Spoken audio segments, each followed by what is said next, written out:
pleasure to introduce Dr. Indranil from CNRS 7, and he is from the Laboratory for Materials and for Quantum Phenomena. Do I translated it correctly? Yeah, it's perfect. Okay. And he did his, he's a strong correlation man, as you can understand the title. So his interest is on different quantum phenomena, which are primarily driven by the strong correlation. And he did his master's from IIT Kanpur, and then PhD from Rutgers, here, and then have spent time in Sackley and Argonne as a postdoc. And since then, he is back in Paris here, and he is going to talk about pseudo gap, Manoff singularity, Q-Pred, which many of you have spent hours on that. So I'm very happy that you are back to this topic. You made us back to this topic. Looking forward to it. So thank you very much, Tanushree, for the introduction.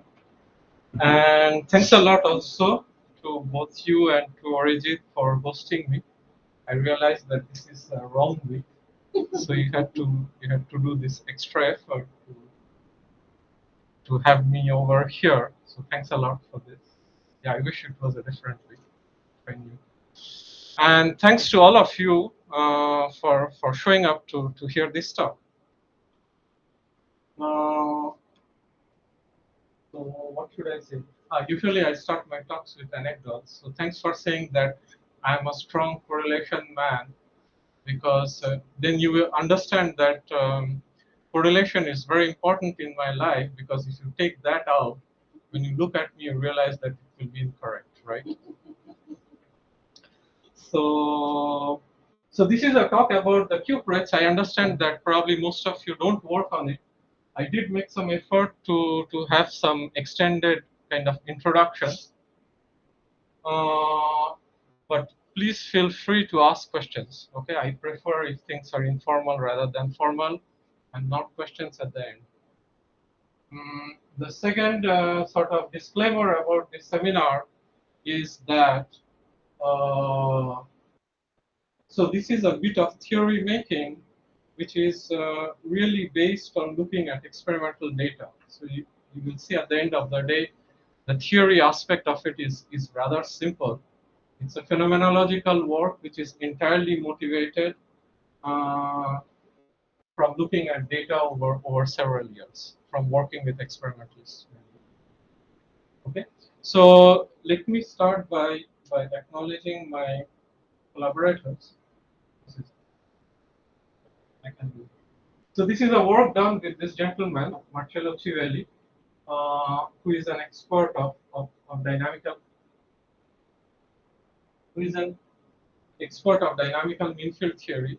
Even though you won't find DMFT results in this work, but they are very much motivated by it. And so I would also like to acknowledge this bunch of experimentalists. Two of them are my colleagues in the same lab. So these are Raman spectroscopists. She was a former student, so her PhD thesis was instrumental in kind of attracting my own attention to this problem. And David Leboeuf is also a collaborator in a different city. So he is also working on the Q-Preds, but his technique is a bit different. He looks at sound data and tries to understand systems from that.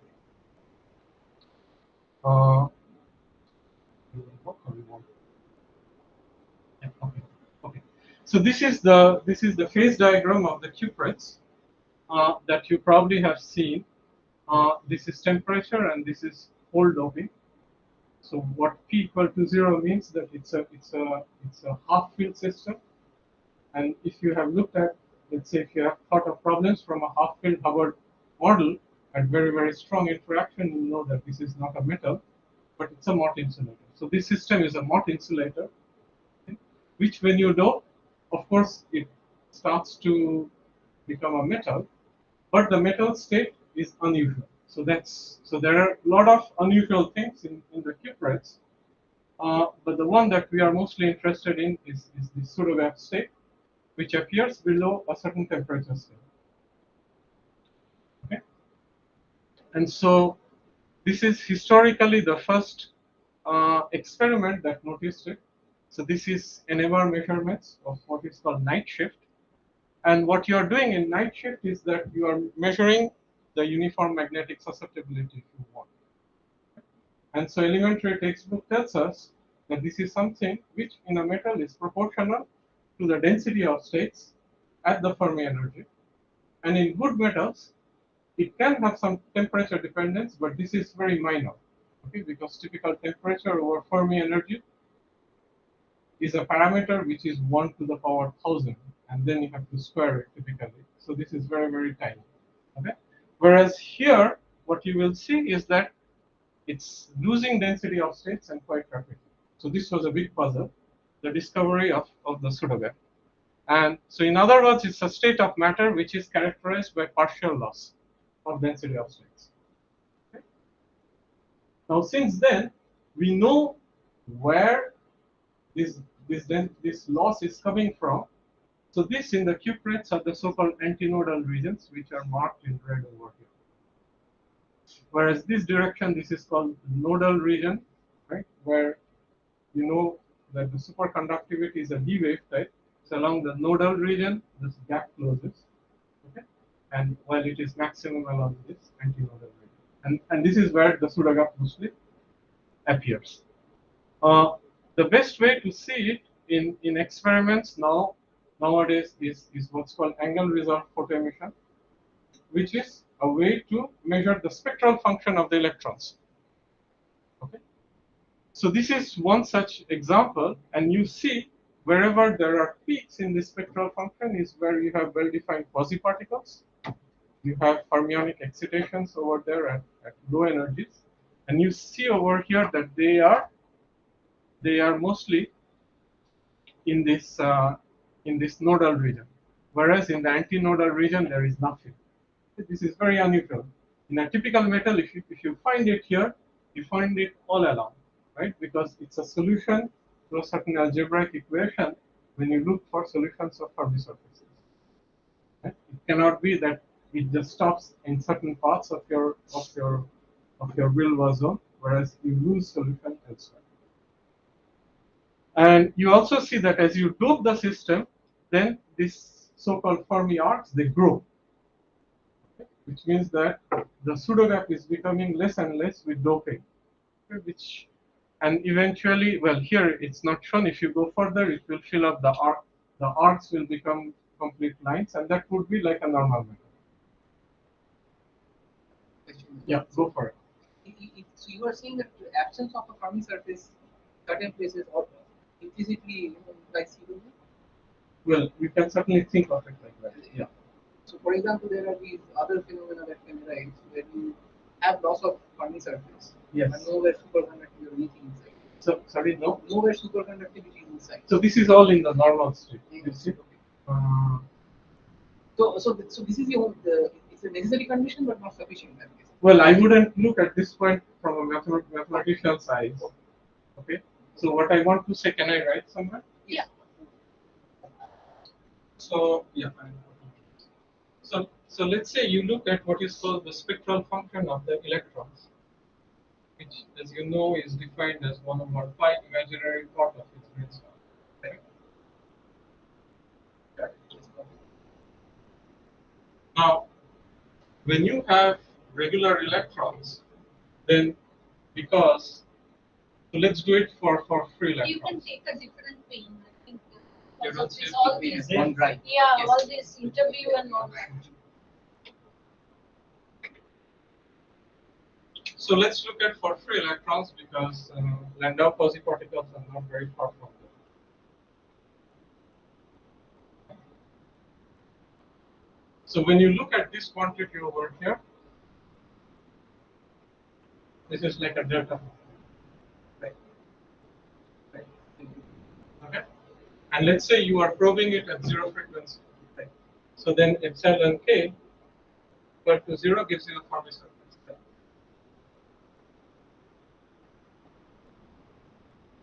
this is your Fermi surface, correct?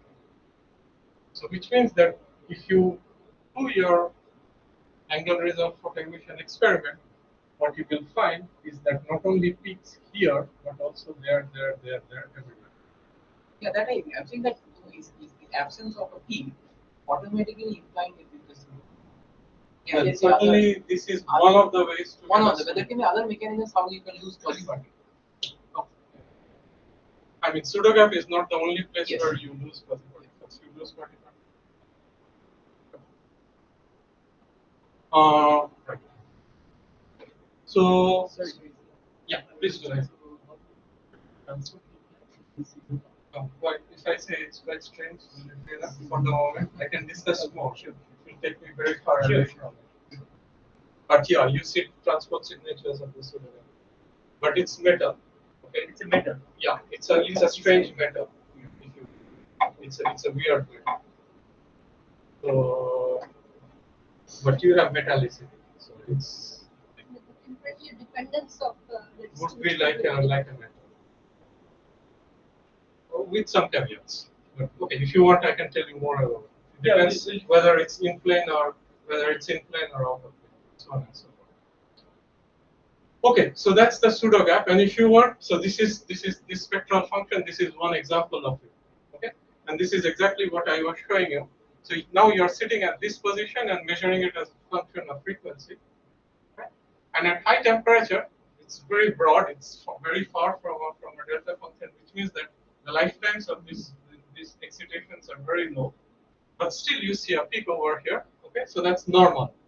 But as you lower temperature, when the green color becomes red, you start to see that you are losing a peak, and instead there is a dip, and there are two side peaks appearing.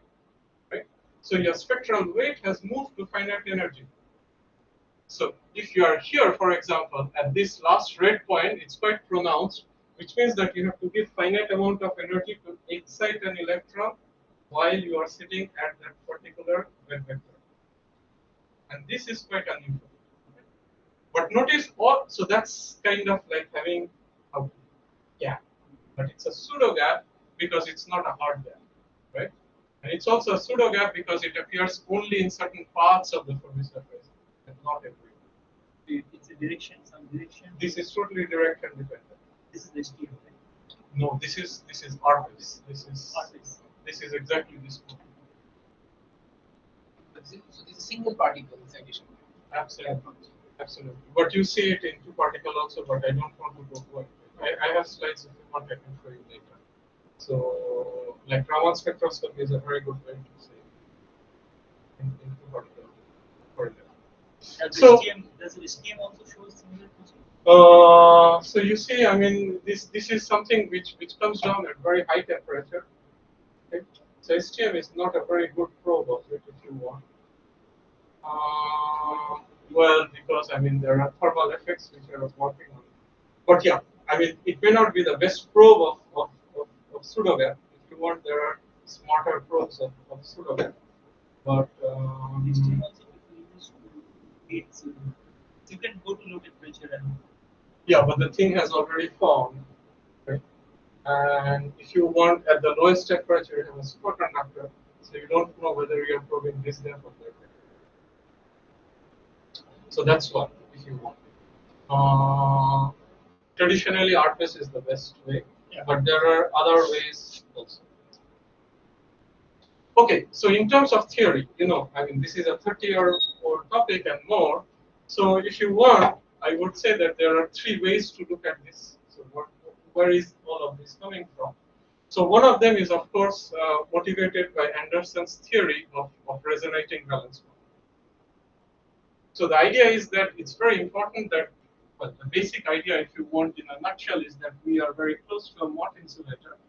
And a Mott insulator is where your Fermi surface is totally destroyed. You open a gap everywhere.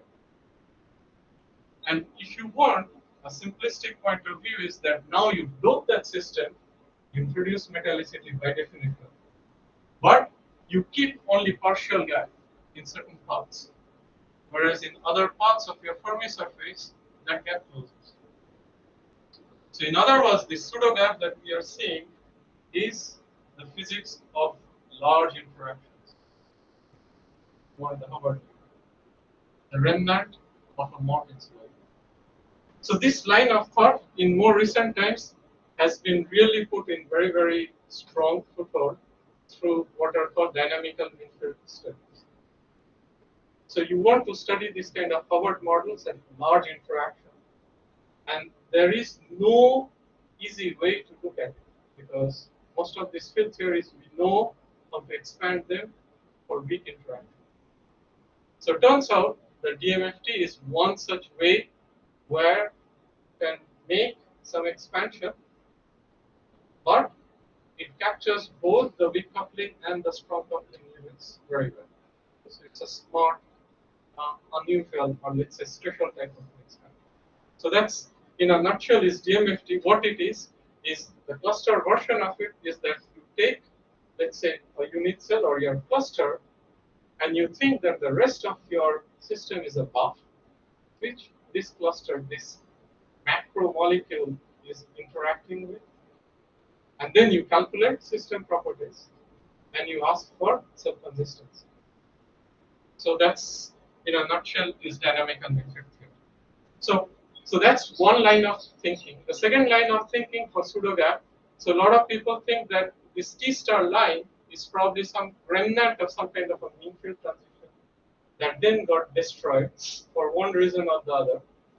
One could be low dimensionality, or for whatever reason there is strong fluctuations that destroyed some mean field order, and left behind a temperature scale.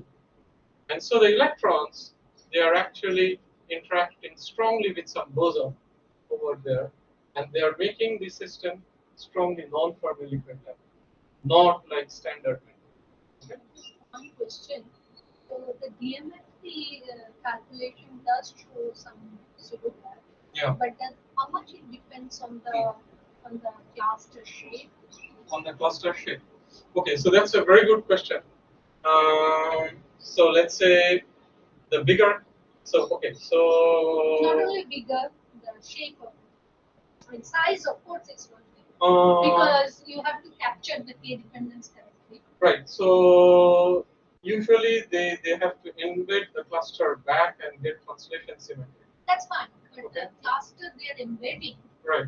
it of course depends on the size Right. because the K dependence Right. should be properly So you can captured. see that if you want to eventually create something which is I mean, we can lattice discuss of later. squares. But at least the superconductivity. So most DMFT works I know are 4-side clusters or 16-side clusters With a certain symmetry. with keeping your square symmetry intact. So you don't want to break those symmetries. That would be very bad, right? Yes. And even that foresight, whether I'm taking it like a rhombus or like a real square, that actually has a big influence. To Of best course. of my knowledge. Sure. Long If you break those symmetries, then they're broken, right? So there is a stitching back to be done at the end of the day. Yes. So you better have. It's a bit like you better have your right point group symmetry before you build up your block states, right? So that's how I look at it as a non-geometry. Yeah. So you have to put those in. So you cannot start with the wrong shape. Yeah. It will be honest. Sorry, I have a Yeah. Please go ahead. questions. Pseudogap picture. So you are saying that the pseudogap is only up to certain. Yeah, this is very important. So this schematic you should keep in mind. But You don't see it above, you don't see it beyond. But isn't it like once you have the density of things, what is the density? It's stable. Does influence. But then something else might be happening. Some other Well, other- you shouldn't think in terms of density of states. Well, think about the night shift experiment that I showed you, which is indirectly telling you that the density of so states it's is not a Hubbard model or any other model. It's much more than that, which you Why do you address say some- this? some- Why Because do you if say you this? just If you have take the Hubbard magnetic model- ordering, you can have spectral wave transfer. So in non-interacting systems, density of state is not significant. Right. In interacting systems, you can have spectral weight being moved around. There is no problem. Okay? And because so you have to keep your So it can be done in a dynamical way, and the moment you keep your dynamical processes intact, you will see it also as a temperature.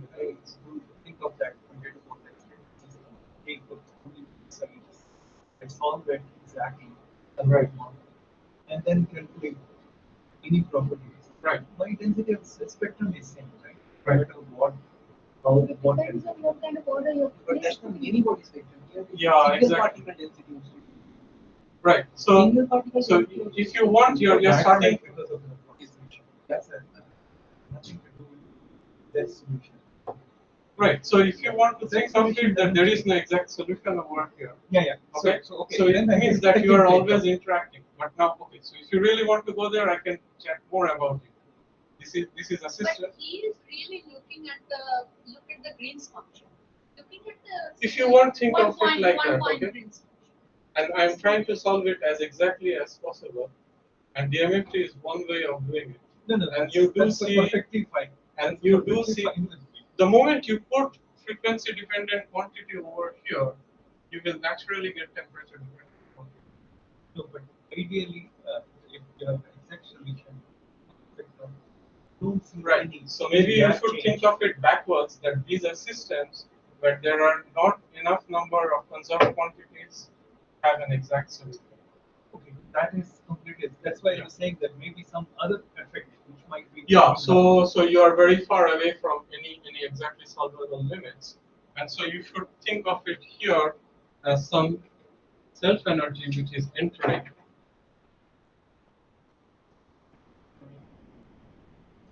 Well, if you keep this, that comes to you as a free gift, unless you make mistakes. Any other questions? Okay, so that's about it. And so this kind of theories actually they come in various flavors. Okay, so here is a list, but let me move on a bit. And the third line of thinking actually is very simple. You know, so it is to say let there be some kind of a density wave order. The simplest being of the pi. So you have folding, of course, because of the density order. And then as you increase this density order, your folded Fermi surface, which will start to look like pockets, will shrink. This is a very simple way to have less density of states and Fermi energy. Okay? So it's a very simple proposal, but the only trouble is that no one has ever detected any kind of such order. Okay? Instead, what they have detected are what are called loop current order. If somebody is interested, I can talk to you about that, but later. Okay. Now the trouble with this loop current order is that it preserves translation symmetry. Okay. So it's really not something that will follow this kind of perspective. So if you want, for the lanthanum period, there were all these stripy phases. that's at 1/8. That's at So one all edge doping. yeah, And so- a very particular. Sure. But doesn't that create some kind of a band fold? Well, yes, but only at a particular Yeah, doping. I whereas- completely. yeah, sure. But there are other things like I don't enter into charge density waves. Charge density waves have been discovered too. But once again, there are caveats. These are not, let's say, static orders at zero magnetic field, and so on and so forth. So this statement, if you want, is actually correct. Okay, generically speaking, no such order has been detected, so that you can really explain it from band formation. Okay, very good. So the question that I am interested in, and as I said, I got into it really from thinking with, along with the experimentalists, is that let's say we managed to create cuprates whose doping is so large that we can track it across the endpoint of the pseudogap. Okay, so here there is a particular doping which I'm going to call P star, where the pseudogap is known to end. And let's say I managed to dope the system. Just I have beyond another it. question. So Yeah, isn't please it go ahead. that P star is hidden within superconductor? You're totally right. So I'm taking that out. And Somehow you are taking out the yeah, I'm superconductivity. simplifying. So you are I will come down and discovering or unraveling that. yeah. So there Because are normally different it should be hidden by right. So I will do it in two different techniques. We'll see. So experimentalists do it in two different. Right. So Tanushree is totally right. There is a there is this dome over here of superconductivity, which in the schematic phase diagram I have totally taken out. Okay, because the discussion doesn't really depend on that. That's right. Just to simplify life. So and then we will try to look at what happens as we go past this endpoint and whether we encounter any anomaly. Okay, so that's the idea. And turns out that the answer to this is yes. Okay, so there are actually many anomalies, but I'm going to talk about just a few of those, and usually the simple ones. So one such anomaly comes in its nematic property. So what is this? So imagine there is some kind of an operator which I have defined like this. N of k is the number operator. Okay? So if this object over here would be 1, then this would be trivially the total particle number operator. Okay? But instead now there is this kind of a form factor over here. Right? And so this is a nematic operator. It's actually a charge quadrupolar operator. And it's nematic because if this operator would be non-zero, if its average value would be non-zero, then you can immediately see that x and y directions on a square will be inequivalent. Okay, so I have broken rotations. That's why it's a nematic operator. Okay, so I define such a quantity, and I can also define a correlation function in a standard way associated with it, which I am going to call the nematic correlator. Okay. Now, what is nice about this kind of quantity is that they can be measured experimentally through electron-Raman response. So there is a whole theory of that, of inelastic light scattering. If someone is interested, I can tell you more about it. But let's say it's something that we kind of learn in textbooks, a consequence of a fluctuation dissipation theorem, that you can pull out from the intensity of a scattering process the imaginary part of a correlation. Okay? That's all we need to know. Very good. So we can extract the imaginary part of such a correlator, and actually what we can do is one step more. From the imaginary part, which is experimentally extracted, I can calculate such a quantity using Kramer's chronic. Okay? And this is actually related to the real part of this susceptibility. And this has information just from statistical physics, if you want, or theory of phase transitions. It has information about correlation length. For example, if there would be a second order phase transition, the correlation length would be large, and this quantity is going to be large. Okay? So that's the thing to keep in mind. When I play this game on a very well-known nematic superconductor, which is this iron-based superconductor, which is known to have a nematic transition like so as a function of temperature and doping, this extracted quantity works very well. So you can see over here, the red and yellow are the intensities, which are showing large nematic correlation length, and you see those large nematic correlation length exactly where they are supposed to be, close to a second order phase transition. Try to, yeah, go for it. Don't measure any nematic order. No, this is fluctuations. Only It's very, very, these are nematic fluctuations if you want. So it's square of the order parameter, Right. not the order parameter. It's So you simple. wouldn't measure any anisotropy or No, pressure this you of really don't want to do. You really don't want to do. And this is more difficult and has more information. Right. So you want to play the same game for the cuprates, and the answer is surprising. Okay. So here is the answer as a function of temperature, and now with the whole doping. So what you see over here is that for most of the cube of this particular cuprate, okay, is the only one that has been studied.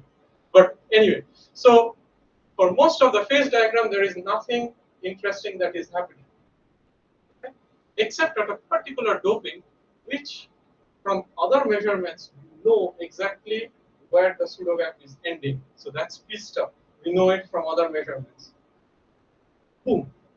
The nematic susceptibility is very large, and just at one point in the phase diagram.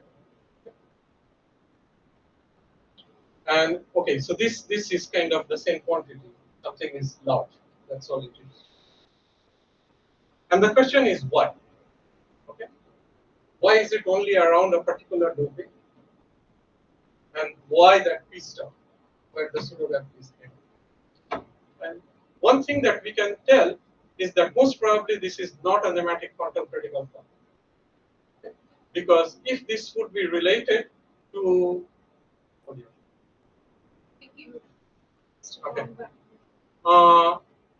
so this is not a nematic quantum critical point, because if this would be signature of a nematic phase transition in this sense, there would be a symmetry broken phase and a symmetry non-broken phase. But you see, because there is no signature of a phase transition, you would be able to adiabatically connect these two, which is not possible. So this is not a nematic phase transition going on over there. But nevertheless, the nematic correlations you are were not. kind of contradicting, if I understand correctly, that they were saying that there is indeed a quantum critical point which is hidden by this. This is, I am arguing against it. Exactly. I am That's not what. contradicting. Yeah, I am contradicting those guys. Yeah. Yes. Exactly. Yeah, I think there are more than one Evidence that evidence indeed that it is not. that this is not. Okay, so this is the simplest. If you want, there are many I can show you. Okay, yeah. So this is probably not a quantum critical point. So that's kind of an anomaly in a thermodynamic quantity, which is the nematic susceptibility. The second one comes from specific heat. So you do simple calorimetry as a function of doping, and you look at the specific heat coefficient. Okay, so in a metal, this is an interesting quantity to look at. And what you see is that the specific heat coefficient at the lowest temperature, it has a very sharp peak at that P star once again. Okay? And its temperature dependence, this is a logarithmic scale. Its temperature dependence has this logarithmic behavior, which those who follow quantum criticality physics in metals, it's reminiscent of that. So it comes actually we know a lot of quantum critical metals where this kind of physics is actually seen. Specific heat coefficient that will go as log in temperature. Just to remind you, for normal Fermi liquids or non-interacting electrons, they should be a constant at the lowest temperature, no T dependent. Instead, there is a divergence. But then, what happens near the superconducting piece? Sorry, very good question. All of these experiments, and it goes back to this question, all of these experiments, they have been done at high magnetic field where you remove superconductivity. So there is no superconductivity. But you zero magnetic field, you see a gap. D wave, right, which is a nodal gap. Right. So specific heat, yeah, Shows the gap. it's at so high temperature that it's swamped by the phonons in the cuprates. To pull out the electronic part of TC is a big challenge in calorimetry. But yeah, in principle, you should be able to see it if you could take out the phonon part. You knew how to reliably do it. Yeah. But all of this is actually a high magnetic field where the schematic phase diagram is correct. There is no other order. Superconductivity has been removed, and you can go down to the lowest temperature. Yeah, thanks for the So question. why logarithm? Yeah, that's the question. Why log of t? Yeah. Log of specifically varies as log of 1 Yeah, so that's unusual. So when people look at it, they call it non-Fermi liquid. Like heavy fermion also. You are totally right. In heavy fermions, not heavy fermions, when you tune them to quantum critical point, then you come down in temperature, you see. There are many, many such examples.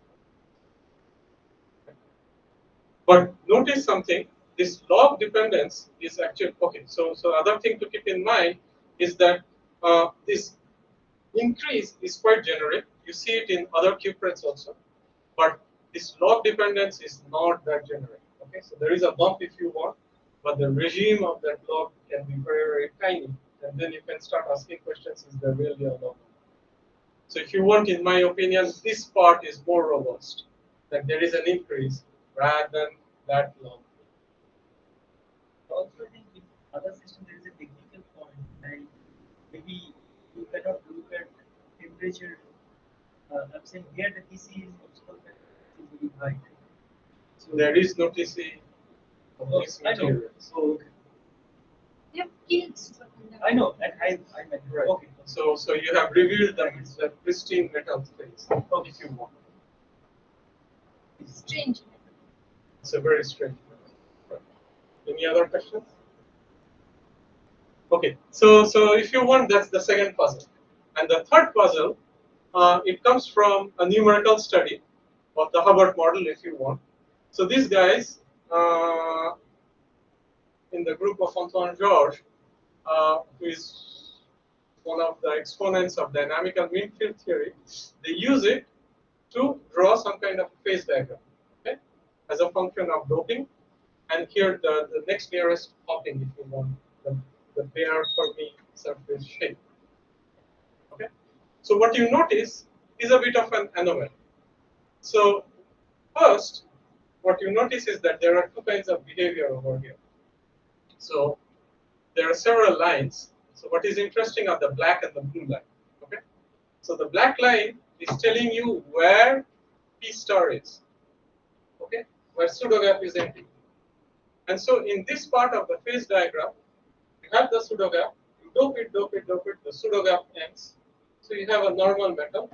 And then the blue line is where, you know, so it has this kind of open Fermi surface.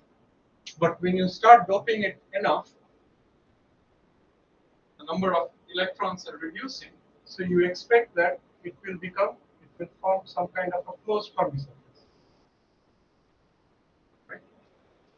So this going from an open to a closed Fermi surface, this is being tracked over here by the blue line.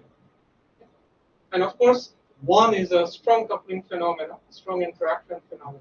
The other one is a property of the non-interacting electrons, if you want, or weakly interacting electrons. And so, of course, they appear at two different levels. So that's understandable. What's not understandable is this part of the phase diagram, where it seems that where that Fermi surface is closing, that's a saddle point, if you want, okay, or a Van Hook singularity, which I will use the word, which seem to be stuck at P star, which is very unusual, because this for sure is a strong coupling field, whereas that for sure is a weak coupling field. So why do we see this kind of phase? What is the P is the doping, right? P is doping over here, and so they are asking the question, where until what doping do I see pseudogap, and at what doping that open Fermi surface is closed. So, okay, lattice system. This is different, you know, the square lattice. Square. Yeah, so this goes. And what is this red one? Is it another phase? Forget about it. I think this is the non-interacting Fermi surface. If there would be no where the non-interacting, this is the renormalized Fermi surface closing. That would be the unrenormalized Fermi surface. That's shown just to show that But there is on the interaction. other hand, that what you are saying is T prime over P phase Right. diagram. Right. Right. So the No, T prime over T versus P. Yeah. T or T prime? Well, T is one. No, so it's T prime. Yeah. T prime P over. T prime Yeah. versus P. Right. But the point is that as you introduce T prime and make it larger and larger, your Fermi surface changes. From a squarish Right. Fermi surface, it becomes Right. a rounded Fermi surface. So the P star keeps on increasing if I make really T star larger and larger. Yes. No, the other way around. If I make the T prime smaller and smaller and smaller, going to zero, my P star actually increases. Mm-hmm. Right? So that means Well, the sign also depends, but yeah. no. Let's say yeah. we are in the positive axis. Okay, I don't know let's why say, we also yeah. change the sign. Yeah, let's stay on the positive axis. Fair Yeah. enough. So let's say we are in the positive Yeah. axis, so it increases. Right. T prime equal to 0 is completely nested square Fermi surface. The non-interacting one. The non-interactive. I have to start from the Right, exactly. So if I have that, then my P star, if I understand it correctly, is probably the largest. I'm not getting into the negative. Okay, fair enough. Okay. So that means this pseudo gap phase is then probably more for the non-interacting nested Fermi surface. Well, you have to be a bit careful because the nested Fermi surface is only the non-interacting Yes, Fermi but surface. all the effect of T prime is in the non-interacting. The point is that That's my starting point. this is the bare T prime. Yeah, Because you're solving an interacting problem, you generate T prime. right. But it's the BR thing. Right. That's So why the I'm saying nesting will be lost very quickly. that's correct. But what If I'm you want- saying that Mhm. this T prime is, I agree with you, it's non-interacting. But then the non-interacting Fermi surface topology seems to have a very strong effect on the P Well, star. strong, I don't know. I mean, in the sense that this is fairly continuous, right? Yeah, But yeah, it's changing. if you want, you can It's interpret changing. it. So Yeah. it's with a zero T prime, I have more than 10% doping. You know, That's a fact. if this thing would be like that, where it would be a peak over here, I would buy your argument. But because it is, you know, if I didn't show you this, would you be able to tell me where the zero is? No, but that is what I also do not understand. If you change the sign Yeah. of the T prime, the Fermi surface becomes completely different. It's not totally different because T prime is very tiny, but yeah, No, eventually. it is. The effect on the Fermi surface is quite. Look, I know the non-interacting Sure, T sure, prime sure. value for lanthanum cuprate. Sure. That value is 0.2. Right. So if you go to very large negative T prime, I totally agree with you. But now think of it as an adiabatic process over here, and you won't see any kind of bump over there. So to me, at least, I would say that this is nothing to do with the shape of the non-interacting forms. But we can discuss more. So we can discuss. Okay. So anyway, so there is this kind of a puzzle that why, as I said, strong coupling phenomena depends on the Fermi surface geometry. So let's go. So that's kind of the three puzzles. As I said, there are other kind of anomalies that people notice once you go through that P star, but I'm deliberately kind of not talking about them. Things manageable. Okay? And it's unlikely that this quantum that this is a nematic quantum critical point. When you see this kind of a large density of states, which is what this specifically is telling us, it's very, and you see a lot also. You know, it's very tempting to think that, well, we know that an open Fermi surface closes, so there is a Van Hoff singularity, which in this talk I'm going to call an ordinary Van Hoff singularity, and you will see what is an exceptional. So it's very tempting to associate it with this Van Hoff singularity. But the point is that more than one group, including us, we have tried doing that, and the actual data actually is much stronger, much sharper. Okay, because an ordinary Van Hoff singularity is just a log singularity, and it is cut off by any residual energy scale that there is in the problem. And typically there is lifetime effects. So even a tiny bit of lifetime effect is going to round it off very quickly. I have a slightly digressing question. When you said exceptional singularity, Yeah. I am aware of a word. I would remember. You always find a single body Hamiltonian by back engineering Yes. GR, and that sometimes turns out to be non-Hermitian. This non-Hermitian Hamiltonian is the exceptional point. Is it that? No, thing? Not sorry. okay. Yeah. Okay. Yeah. This exception has nothing to do That with that. I That understand. exceptional point. So, Right. so So, the PRX is say again, please. Yeah. DMFT result. Yeah. This is from cluster varieties. After that, this is calculation. Say again, please. DMRG calculation requires some. This I don't know whether there have been DMRG calculations looking into the phase diagram. I haven't seen one, but that doesn't mean that. Maybe I'm confusing with some. So that kind of is the question, okay, that I would like to resolve. So what I'm going to do is that I'm going to resolve these puzzles through a phenomenological theory, and this phenomenological theory is based on the postulate that this system, as you increase the doping in the presence of the pseudo gap, it encounters what is called not an ordinary Van Hook singularity, but what's called an exceptional Van Hook singularity. and I'm going to explain what that is. Well, in some ways that's over here. An exceptional Van Hoff singularity is something which is not adiabatically connected to the non-interacting. Okay. And so the ingredient for this postulate is a single conjecture that the low energy electrons in the pseudo-gap state, they have a singular self-energy, a diverging self-energy. Okay? So what do I have in mind? So what do I have in mind is a model where, let's say, the low energy electrons in the pseudo-gap phase or in the pseudo-gap state, they are described by such a Green's function. The first part is the non-interacting part, and the second one, this last term is the self-energy, but look at its whole structure. So it's a singular self-energy and diverge at particular frequency and moment. Okay? So this is a postulate if you want, and I'm going to tell you a little bit more about. So that's kind of a model you are using.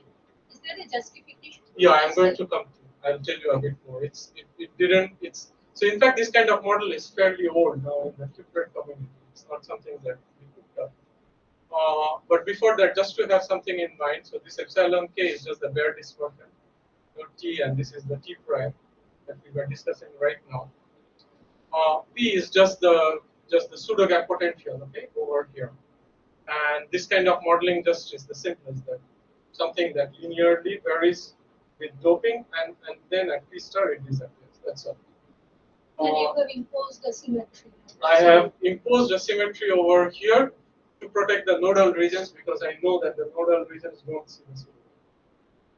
So that kind of is the simplest by hand modeling of the pseudo-gap, if you want, in line with what you expect. Now, what is interesting over here is this east over here, which defines what is called the Luttinger surface. Okay? And this Luttinger surface, notice, has this kind of a dispersion. Okay? And what is only important thing over here is that look, this is minus and this is plus. Okay? So if this dispersion is electron-like, the other one is hole-like. This is very important. Otherwise, you don't correctly get the phenomenology of the Qiprets, as I am going to explain next. Okay. So, where did we get it from? Actually, it's highly supported by cluster DMFT studies. Okay, so there is a whole body of work where you take the DMFT results, you ask that the low energy part of those calculations, the numerical calculations, can they be fitted to such a model, and the answer is yes. Okay. Not the whole, the coherent part. The incoherent part is the high energy. Okay. Very good. It's also supported by a whole lot of phenomenological work, not just ours, but there are other people who have worked with this kind of models and shown that actually it nicely explains a whole bunch of experiments. Okay, and if you want, I look at it like this: that does the pseudogap in Qiprets, are they really described by such models? And the answer may be a maybe. But if you ask the opposite question, that can such models describe the pseudogap? The answer to that, I think, is yes. So that's why it's kind of taken quite seriously. So at the nodes, basically, it's like a type. No, at the nodes, the self-energy will go to zero in this kind of model. Or wherever the Fermi surface you don't want it to exist, there it will have. Yeah, so you will see, of course. I mean, where self-energy diverges, by definition, there is no Fermi surface, right? And you actually play with that. So that's called the Luttinger surface. So as Orijit just said. So let's say you want to now ask the question, I want to draw the Fermi surface. So what do you have to do? You have to solve such an equation that G inverse of K omega equal to 0 is equal to 0. Right? This is the equation of Fermi surface. Yeah, the locus of K points. Exactly. So you want to look at the locus of those K points. Now notice that the self-energy is cutting the self-energy where it diverges, it cuts the Brillouin zone into two parts, right? Which means that imagine you found the solution here. You cannot adiabatically continue it across there, right? But you cannot find just a point. You need to find the surface. So that surface has to be a pocket. So you get pockets out of here. These are the pockets and effects. But these are not very ordinary pockets. Because, so these are whole pockets by the way. Uh, and but the point here is that closer you are to this line, less is your spectral weight, right? So which means that you have pockets, but the physical electrons, they have spectral weight only over this part of the pocket and not on that side of the pocket which is close to the Luttinger line. So because of this spectral weight vanishing on one half of the pocket, you end up getting what are called the arcs. So these kind of models are very, very good to explain, for example, this kind of arcs data. So you tested your thematic order fluctuation responsibility in this. No. That's taking. This is just. Can you check that? Can you put this? We can discuss that later. Okay. It doesn't touch upon compression, but we can discuss those points. Okay. So this is, if you want, the modeling of the pseudo gap in a very simple sense, using this kind of diverging self-analysis. Okay. Now, what we want to ask is that we want to keep this model, and we just ask the question: what happens if I increase now the whole concentration? So it turns out. So let's try to answer that. Okay. So now so let me make an analogy between a weak coupling picture of what happens when you increase hole concentration. So that's very simple, right? You have an open Fermi surface. It goes past through some saddle point, which is at a high symmetry point, and then you close that. Okay. Whereas in this case, because there of this self energy, the singular self energy, the simply connected Fermi surface has broken into multiply connected pieces. Okay? So you have these pockets, and these pockets they will grow as your whole concentration grows, and so they will join at some point. But this point is necessarily not at a high symmetry point. It cannot be there because that's kind of an infinite potential is sitting over there. So it has moved down from that high symmetry point to a lower value. Okay. It's on a high symmetry line, but not on a high symmetry. That's the whole idea over here. So you can say, so what? But point is that it's enough to show that there is important effect because of this loss of symmetry to the density of states.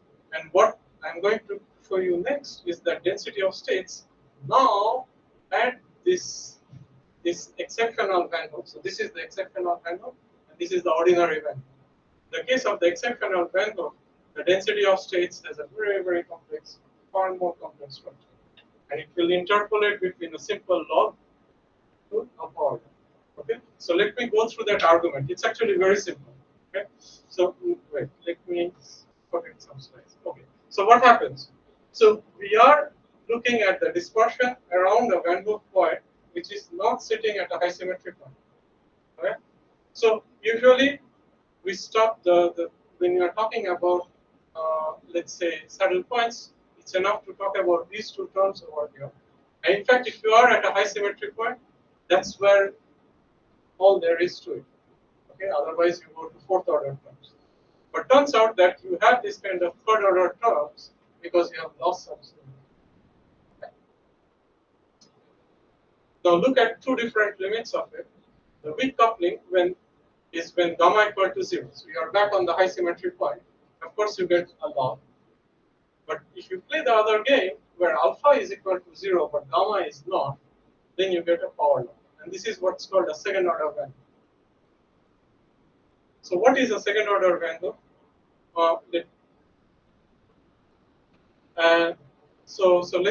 And you will see that this physics of being close to the second order Van Hook is what is important over here. So what is a second order Van Hook? So imagine that I am looking at the dispersion along this high symmetry line. So I can define the first derivatives of the dispersion and this second derivative. This first derivative, the x direction velocity is 0 by symmetry. Right? The y direction velocity in general is non-zero, but it will probably go to 0 at some particular point. Okay, that's the Van Hook point, in fact. And you have to play with the chemical potential to have your chemical potential sit at that energy to access that Van Hook. Right? So that's why in a phase diagram, your Van Hook point is a particular point in the phase diagram. You have to fine tune your system through that Van Hook. Now, in this context, a second order Van Hook is where not only the first two derivatives vanish, but also one of the second derivatives. But you will say that this will happen, okay, at some other wave vector k2 in general. Okay. A second order Van Hook happens when the two are the same, the two wave vectors. But this is one additional step of fine tuning. It's not to say that this is what is happening. Whatever I am presenting has nothing to do with fine tuning. There is no additional tuning parameter. The only tuning parameter in this problem is the doping, which is actually changing the pseudo gap potential.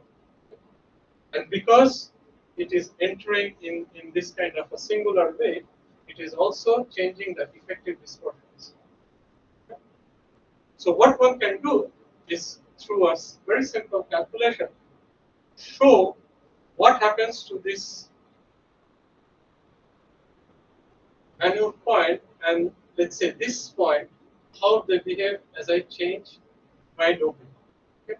And you see the answer is that they come closer and closer. Of course, they don't make it. Okay? At some point, the chemical potential hits and you have the exceptional Van Hook singularity. At the exceptional Van Hook singularity, this wave vector is still not equal to that. Right? So I have not fine-tuned. But turns out that even without fine-tuning, just from the nature of the problem, doping brings them closer.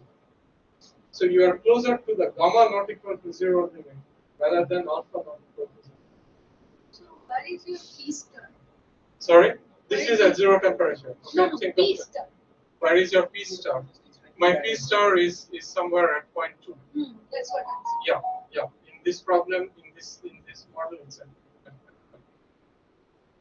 And so it of course So happens your before that. PEB is of course different from P star. Yeah, and I will come to that. Yeah, but then P star possibly is the, can I say generalize it, where actually like where these two skill matches it will be. No, P star is where the singular self energy actually disappears, so you lose all that effect if you want. Okay, but the whole point is that in this kind of models, and well, you can ask why is this happening? Why don't they go away? No, I have some very general arguments to tell you that this is the only possibility if you have those two dispersions, one electron like and the other hole. Okay, but I won't go into it. If anybody is interested, ask me after. So if you want, there is no fine tuning; it just comes out like that. It's part and parcel of the cuprates phenomenology. If not explicitly, I don't know whether you calculate, if not explicitly calculate by thematic these answers. I have. And you see, I will show you. That is. So that's coming. That's the coming attraction. That's what. So okay. So let's see. Okay. So if you want the basic physics is over here, nothing more. And then because Orijit is extremely no Orijit, you have to wait. I will first show you the result of the specific data. So you take this model, okay, and you just very simple calculation of specific heat, and you compare with experiments. And of course, those who are not used to it, you won't see anything which is similar, right? But actually, there is quite a bit of qualitative similarity. Okay? So in particular, what you find is that this big, sharp gamma. Okay, so it's reminiscent of that. Okay, whereas if you try to do the same calculation by putting the pseudo gap to 0, meaning with non-interacting type of electrons, you find that it's super broad, okay, for equivalent parameters. And this is the difference of an ordinary Van Hook singularity to an exceptional Van Hook singularity, where you not only have a log, but the prefactor of that log is large because you have to interpolate with a power law singularity. So your self energy, the form of the self energy, is basically prescribing it's a known formula. Yeah, yeah. So you are saying all the pseudogap physics is actually from a known formula. Yeah, but that is okay. That's no big deal. But the point is that that's well known, right? But the point is that if you want, what comes as a free gift is this large rise of the specific activity. So in this kind of ansatz, it gives you as a free gift and resolves the problem. And okay, origin. So this is nematic susceptibility. Okay, so that's the calculation of the nematic susceptibility, and here is the comparison with the experiments. This quantity is to be compared with that quantity, okay? And you see that it's sort of the nematic susceptibility is growing at this particular point, because that remember that this the Van Gogh point, the exceptional Van Gogh point was in this direction, which is the antimodal direction. So that particular operator, the nematic operator that I had defined, is picking up contributions from, and that's why it is large. So there are other similarities. These are the temperature dependencies. If you look in detail, actually, you find quite a bit of that. But your specific it is still very broad. Let's go back. Right. So if I look at this particular one, you will say that I didn't do my job very well. But if I look at the other one, which is LSCO, you will tell me that I did my job well. Now the point is that how sharp this is now can be played with tuning, by tuning, fine tuning your starting model. This we really didn't want to do. So if you want, I could have made that sharper, but it's a useless game. I'd rather do something. But yeah, so it is large if you compare it from yeah. Also, you have to notice something, because this is an look at the doping range. So this is over a wide doping range. This is not. So if you want, I am looking at just that one. So then it's actually quite sharp. But yeah, it's a good question. So yeah, so we are quite happy, you see. And the lastly, if you want, so why do we see P star equal to EFX?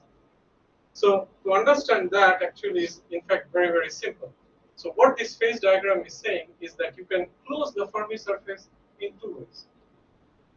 So one is where, as you are doping, you have your pseudo gap, then it ends, then it becomes a normal metal, and then a Fermi surface closes because of doping. That will follow the big coupling ordinary value.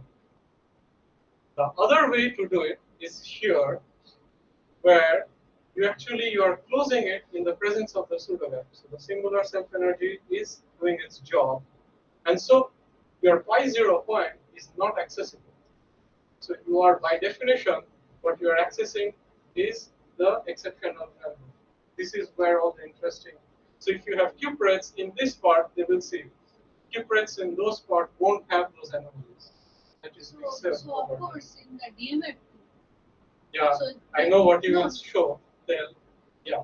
No, Go for it. I just wanted to know in DMFT, the kind of self energy they are finally getting Yeah. out of the DMF.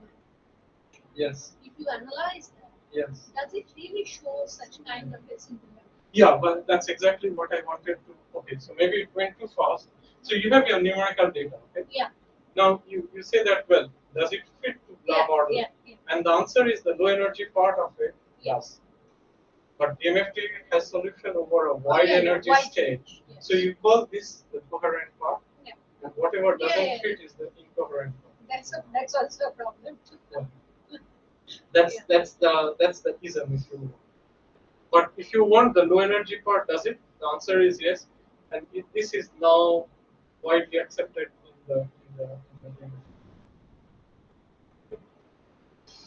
So then actually, but then DMFT has a big disadvantage, which is that you are restricted to few clusters, some finite cluster size.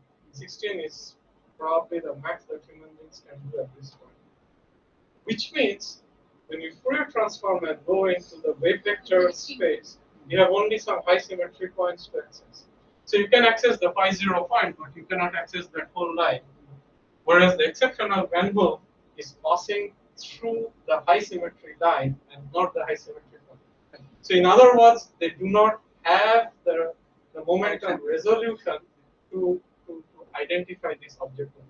Okay, that's why they don't see. There is a second line, but they Can you cannot come draw. up with the DMFT cluster answer that passes through the Uh, choice? And Yes, I can, Very but difficult. nobody can. Okay. I can, but nobody can do the calculation. You will need huge cluster size, actually. So that's impossible.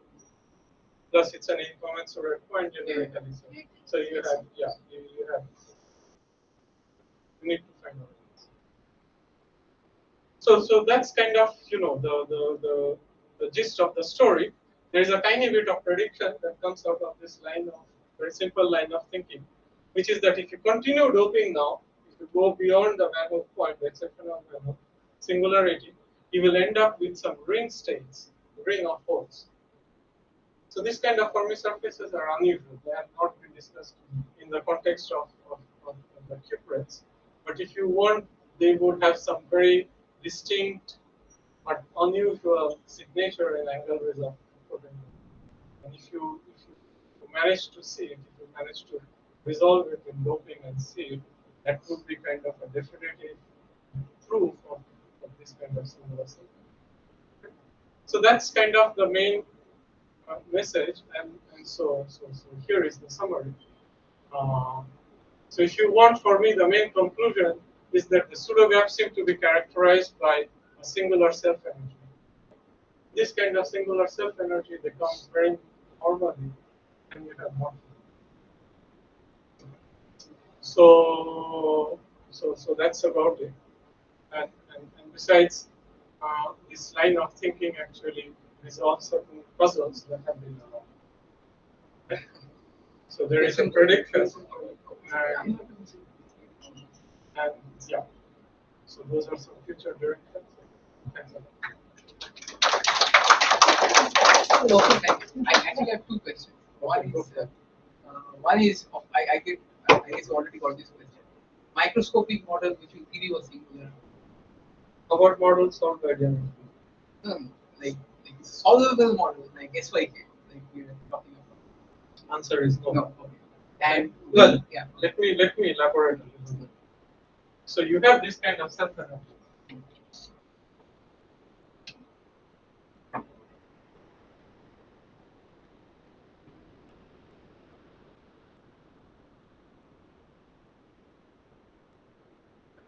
Right? If you didn't have this, you would still have a whole structure. These kinds of self-energies have been seen in some way. So, for example, if you look at in the original works of Hubbard, in the Hubbard approximation also you will get. Okay? What you will not get is a dispersive pole.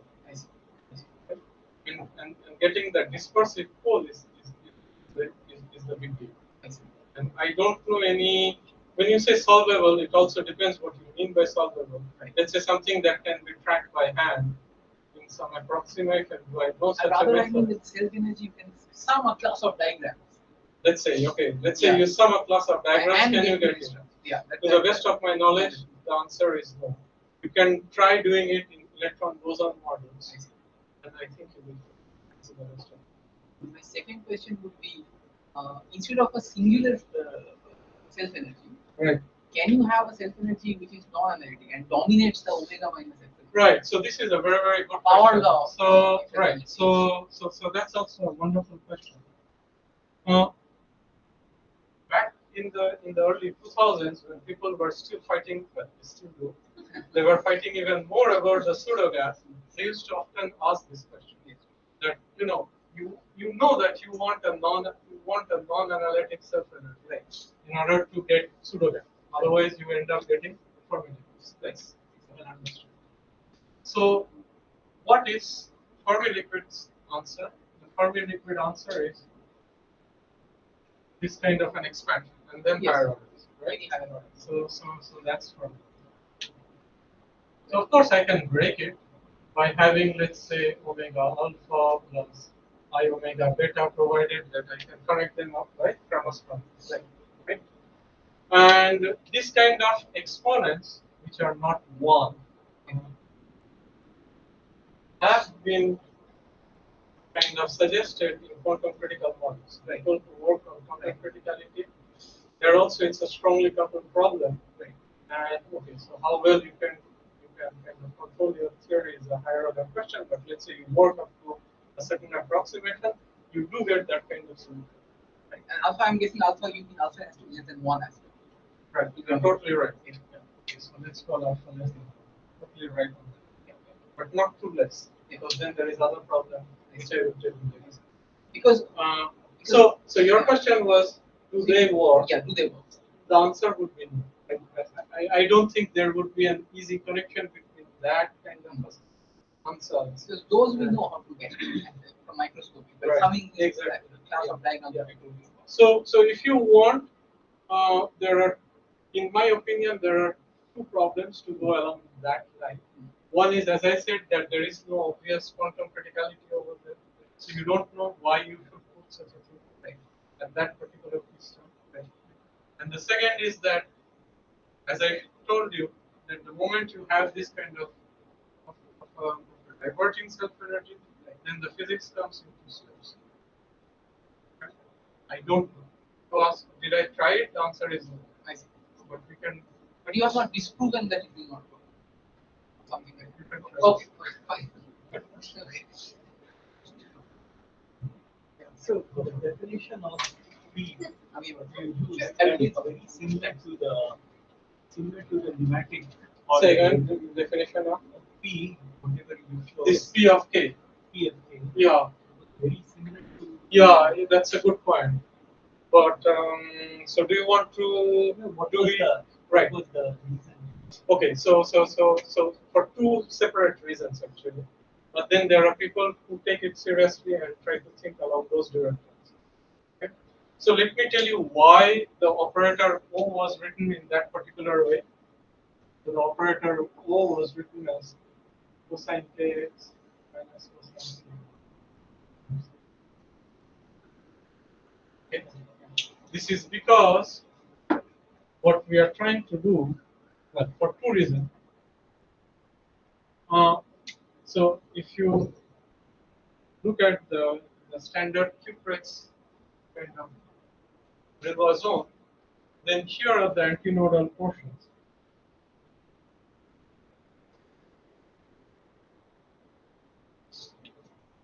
Let's say you want to study pseudogap, and the pseudogap sets in over here. So you want an operator which is maximized over here. So you will see that cosine kx minus cosine ky does exactly that job. But there is a more deeper reason for putting this, which comes from experiment. So you can ask the question, what kind of experiments will probe that beyond, let's say, single electron photon emission experiment? The answer is electronic Raman scattering. I didn't go to the theory of it, but you play with the polarization. It's a two-photon process. Okay? So you play with the polarization of light, and you create a tensorial object. So, and that gives you this kind of pneumatic operator. It's a director. It's a component of a tensor. And so when you play with your incoming and outgoing photon polarization, you create this kind of form factors. And this is how experimentalists they probe the antinodal regions and therefore pseudogap. So that's the reason of this cosine kx minus k. The P of k also has cosine kx minus cosine ky. This has been put because I know from experiments that if I go along that direction, the nodal direction, there is no pseudogap. So I want my pseudogap potential to be 0. So if you want, these are two different reasons, but then there are also people who see that they are similar and then express this. That's transfer line on theory. Kinematic phase is something like a charge density wave. So there is no nematic phase actually over here if you want. So what, I mean, do I see anything locally changing? What- At the P star you mean? Yeah. Huh? Yeah. So- I mean, in the nematic region. Right. So actually there is no nematic region if you want. There is just a nematic point. It's quite sharp around this. It's not along that entire line. Huh? It's not along the entire pseudo gap is not associated with something. No, that's the whole point if you want. This is why. Well, I have to go back very far. But you don't see anything here. It's only if you come down in temperature like this, you suddenly see that your nematic correlations are good. And But what that's is a it single point. associated with? So what lifts the degens? There is nothing which I breaks mean, the degeneration. Or the symmetry or whatever. The symmetry is not broken because what you are proving is a correlation. So it's not this operator O, but in some sense square of the O. So you are measuring square of the O, so the degeneracy is never lifted. But you can show that this is proportional to the correlation length square in simple theories. Essentially, we're going to say that the correlation between the two directions Is increasing just at this one point. That's and that's different. And different. no, because correlation length has no directionality. Okay, so then how do you say that X and Y? Because O is